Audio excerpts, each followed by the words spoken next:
today's episode of Hubris Syndrome, we're going over some of the biggest games of 2021. Strap in. Hey everyone, welcome to the show. It is good to be back. I hope you had a wonderful holiday break. It is near the end of January now.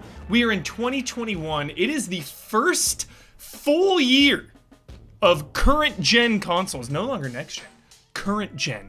So I looked to the future and I wanted to see some of the big games that were coming out, but I chose games that had a solid release date or month.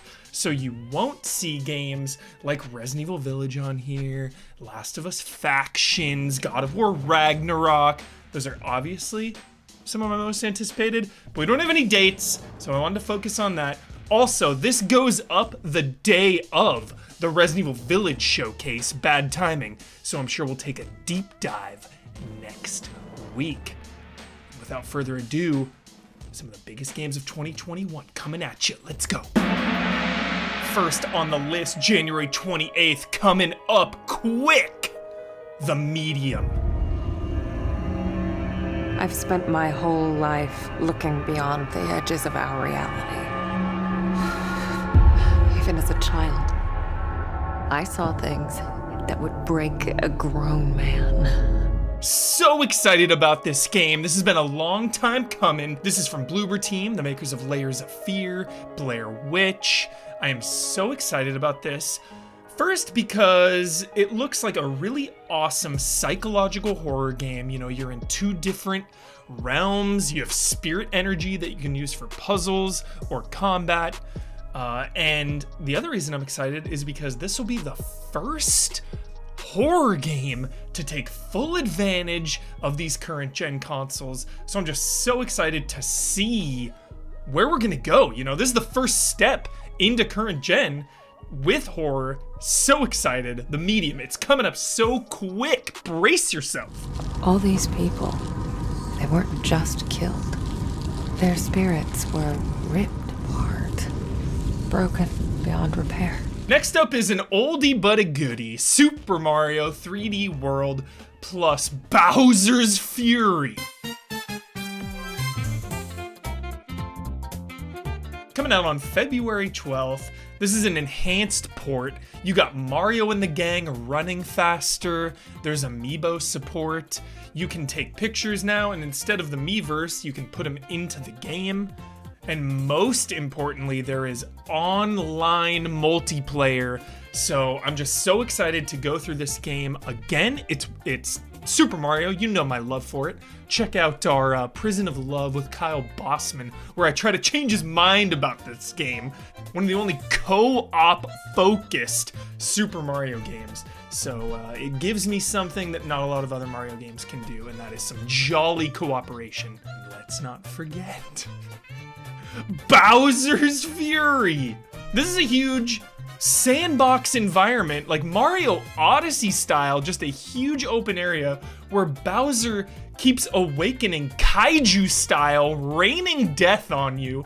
You get to team up with Bowser Jr., who can also be controlled by somebody else. So I don't know if it's just gonna be 2-player, whereas the main game is 4-player, but either way, Damiani and I are gonna hit the ground running.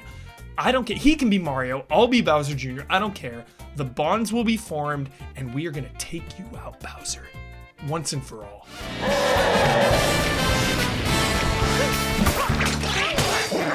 Next on the list, in March 26th, Monster Hunter Rise. Rise up.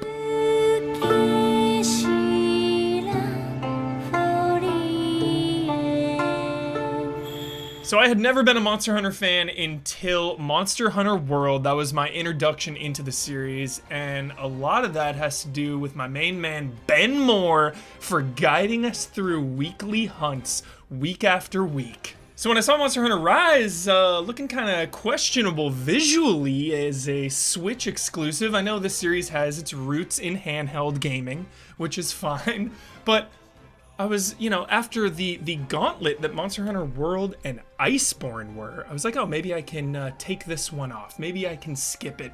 See you next time around, Monster Hunter. Quite a commitment. No. The demo that we played sucked me in. I am ashamed of my words and deeds, and I am all in on Rise Hunts. The things that stood out to me, obviously the seamless map, we're not loading between zones, which is really nice, and the wire bug. The wire bug was so much fun. It's similar to the clutch claw, but different. You can zip up or dash around. You can use it for special attacks. My personal favorite was the hammer, obviously, using it to leap up in the air and slam down. Really liked the functionality of that, and being able to find an additional charge in the wild, and its cooldown seemed really spot on and balanced. And then of course, wyvern riding, mounting the beasts and slamming them into the walls just has an impact that you feel, you know, seeing one of your companions, one of your buddies slamming a monster into the wall. Just a really cool feeling. And I'm just excited for the fresh start in Monster Hunter, you know, if this is another Iceborne or World situation, it's gonna be a long road. We're gonna be streaming this nonstop. There's gonna be hunts. And I'm just excited to get back in there with all of you. The Easy Allies Monster Hunter community, 10 out of 10 best in the biz. I think it's time. We paid a visit to the stronghold. We have to protect the village. Last up, coming out in the spooky month of October. I wouldn't have it any other way. Ghostwire Tokyo. You see things others can't.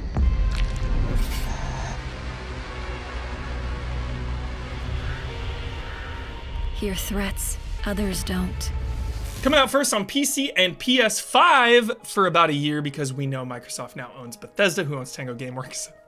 Ghostwire Tokyo from Tango, Shinji Mikami, hype, just producing this one. He's not the director, but I am so excited for this game. It is a first-person supernatural action game, shades of horror, not a survival horror game, but the combat director of the game says he describes it as karate meets magic. So how could I not be hyped as hell for this? Shinji Mikami and Tango Gameworks, one of my favorite companies and directors working in the biz today. Tango, as you know, does The Evil Within, one of my favorite games of all time, 1 and 2. So they have my attention, you know? If a company does one of my favorite games ever, their next game is gonna have my undivided attention. No matter what, I'm all in. And everything we've seen so far for Ghostwire Tokyo, which admittedly has not been that much, seems really cool and unique. Again, this whole vibe of karate meets magic in a futuristic, nightmarish, psychological horror Tokyo, like, in. Easy in. So that's gonna do it for the episode. Those are just a couple heavy hitters coming out in 2021. We're only getting started. It's January. I know the day this goes up, as I said earlier, there's a Resident Evil showcase. We'll be taking a deep dive into that next week. We'll probably be going over the February release dates.